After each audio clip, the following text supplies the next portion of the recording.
Hello and welcome to Growth Masters, a nationwide community of owners of small to mid-sized government contracting businesses and their executive teams, and the professionals who support them. The purpose of Growth Masters is to share experiences and discuss timely topics on planning and executing the most effective growth strategies in the complex, highly regulated, but opportunity-rich federal marketplace. Today's topic is planning to grow your federal contracting business. My name is Shirley Collier. I'm a serial entrepreneur, speaker, author, and business growth consultant specializing in federal business development. I am joined by my colleague Mike Mercurio, an attorney with the firm Alfie Kerman.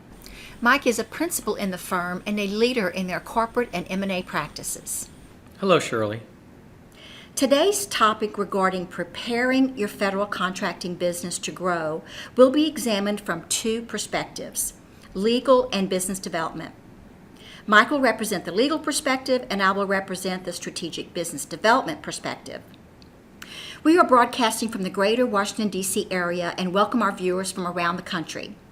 Because we have people attending this as both a live webinar and it is being recorded for availability on demand, we ask that you send your questions in by email.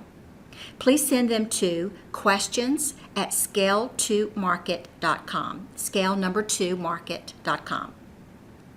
Viewers will also have access to the slides and a link to the recording afterwards. You're going to receive an email after this webinar asking you for your feedback. Please take a few minutes to reply and tell us what you think so we can serve you better. We hope to have a few minutes at the end to address your questions. Again, please email them to questions@scale2market.com. So let's get started. Shirley, before we explore the legal issues regarding growth, let's first talk about why companies should plan to grow and not just hope that it will happen. Thanks, Mike. Most business owners want their companies to grow. And although some business growth is surprising and some is attributed to luck, most growth and success come from thinking smart and working hard. That's the type of growth that we're talking about today, shaping your future. By understanding the elements of growth, we are better able to make growth happen. We are better able to create a culture of growth in our companies if we are purposeful. With that understanding, business owners can craft a well-thought-out plan that focuses precious resources on the right activities that produce revenue and profits. No growth happens without taking risk. The way to manage risk is to take what we refer to as smart risk, which is what we will be talking about today. And Mike, from my experience, most people involve their attorneys after they're in crisis mode. Are there ways to reduce risk by addressing legal matters proactively? Absolutely. So many times I think of how much heartache and money could have been saved if I were only involved more upfront on client matters. More on this in a minute, however. You mentioned developing a growth culture and developing a plan. Let's say I'm the CEO of a $10 million IT federal contractor. We'll call this company Small Gov Co. I want to grow from $10 million a year in revenue to $25 million a year in revenue. What are the steps I should take? Mike, the first advice I give to all technology or professional services companies is to start with the market, not with what you want to sell to the federal government. What are federal agencies buying? What are the problems that need to be solved? What is the job they need to have done? This type of market research is not easy, but the data is there. Public data is available on what the government has purchased and what they intend to purchase. Market intelligence is extremely important. Without it, you're throwing proposals against the wall and hoping one sticks, which is extraordinarily expensive given how much effort goes into proposal development in the federal sector. Your probability of winning is 5 to 10% at best if you do no market research. Successful contractors aim for a 40% win rate at a minimum. The next element is analyzing your competition. I've heard so many small businesses say that they don't worry about the competition, they just strive to do good work and assume that they will stand out because of it.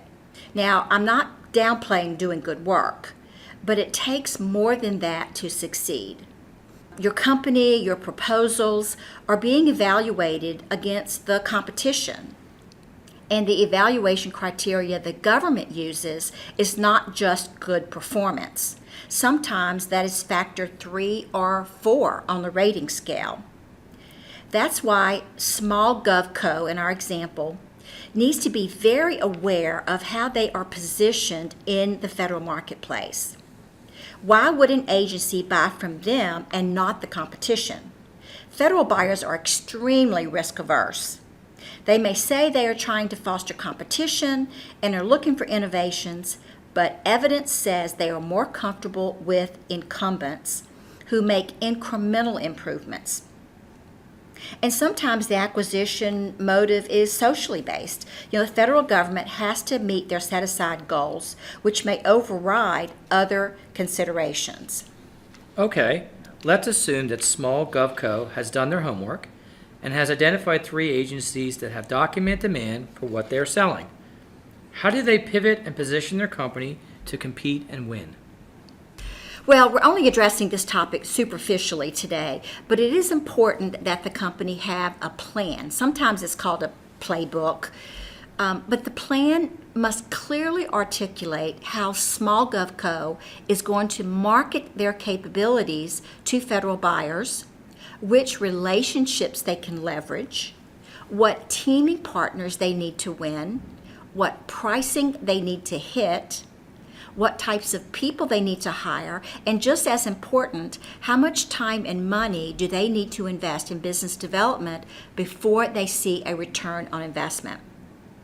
And once small GovCo has developed a plan, it must be communicated throughout their company, responsibilities realigned, reward systems adjusted, and of course, as with all plans, evaluated at least quarterly to see if it is working and to make adjustments as necessary. And all plans need to be adjusted. Mike, let's go back to the issue of risk associated with growth and what legal steps might be taken to minimize those risks. Well, I think growth can be divided into organic growth and strategic growth. Organic growth typically is slower and more plodding. Strategic growth, however, can be explosive and erratic. I think with all growth, a fundamental question is whether the growth is efficient and profitable.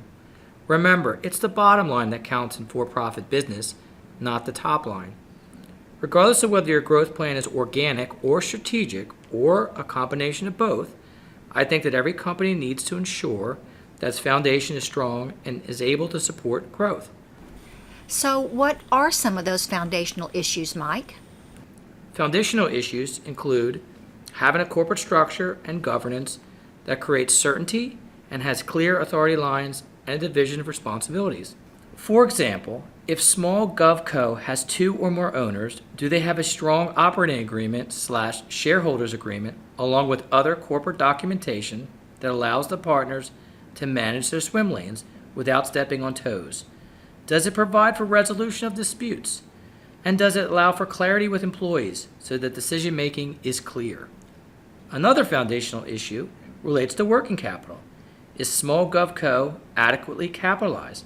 And does it have access to monies to fund its growth and balance out highs and lows? Growth costs money, and sometimes the benefit of growth are not immediately recovered. The ability to keep the business adequately capitalized is vital. Mike, that makes a lot of sense. Explain the challenges associated with organic growth. Well, the twofold challenge is recruiting the best and brightest folks, and then retaining these folks, of course. These 2 challenges are the foremost items I hear from my clients. Presently, we have a very low unemployment rate in this country. The folks looking for employment may not be the folks you want to hire. Thus, you likely need to develop an approach to attract the best from your competition.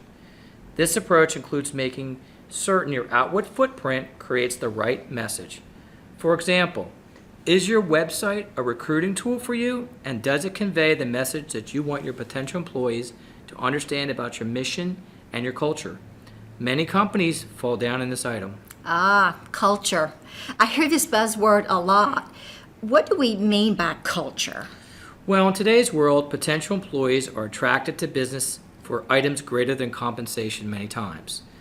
In this regard, Small GovCo should review its benefits and other intangible offerings to make certain they are maximizing their opportunity.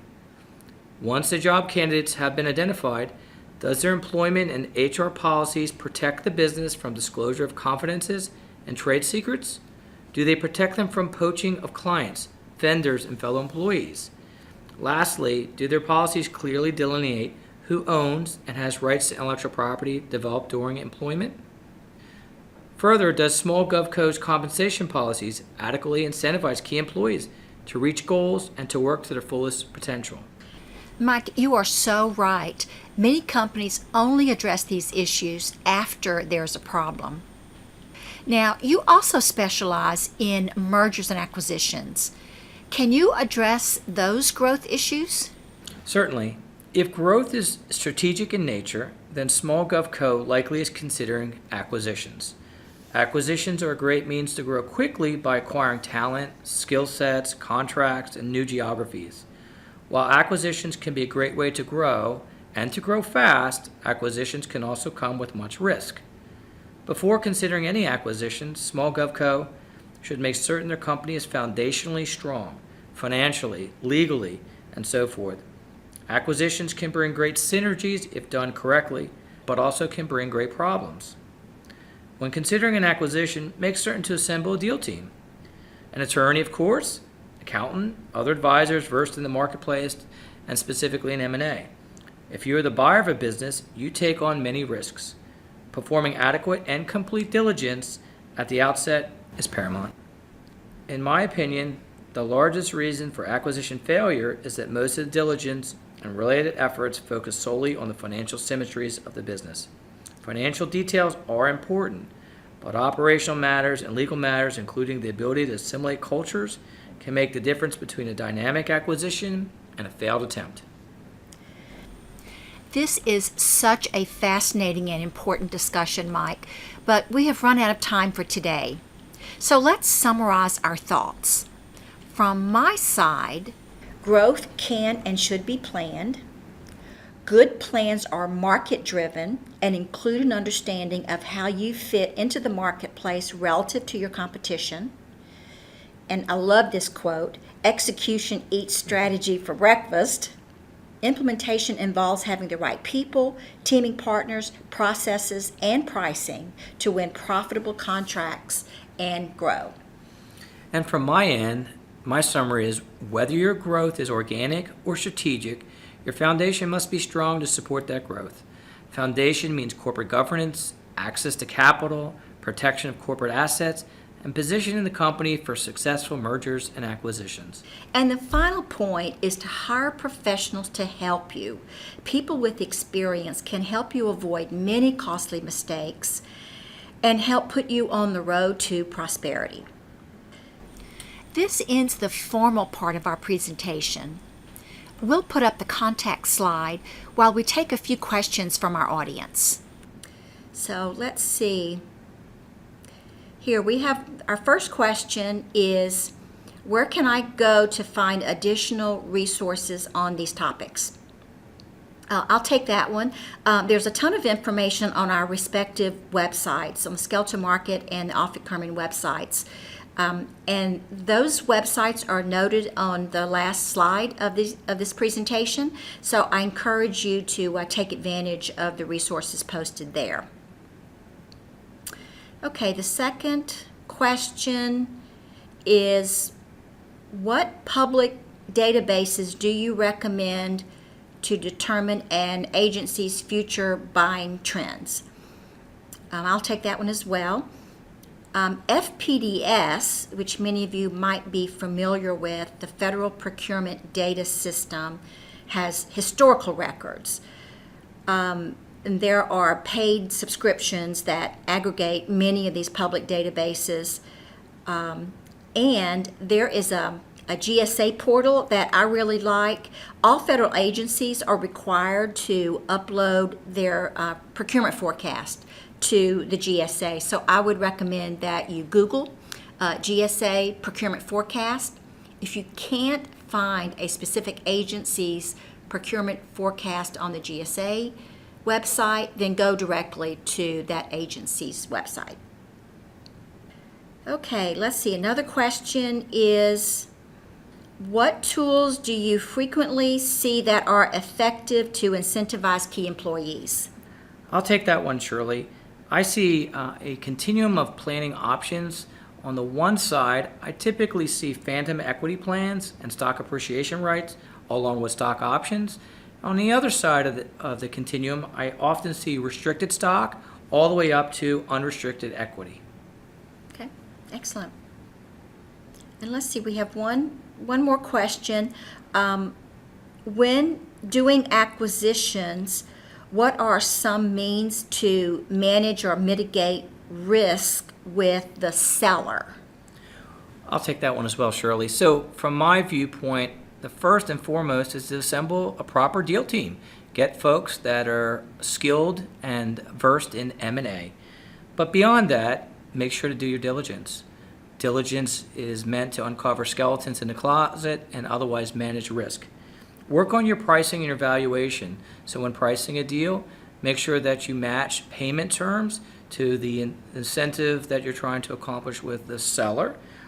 Lastly, to the extent that there's a disconnect between pricing and valuation between a buyer and a seller, I frequently see tools such as earnouts used to bridge that gap. Excellent.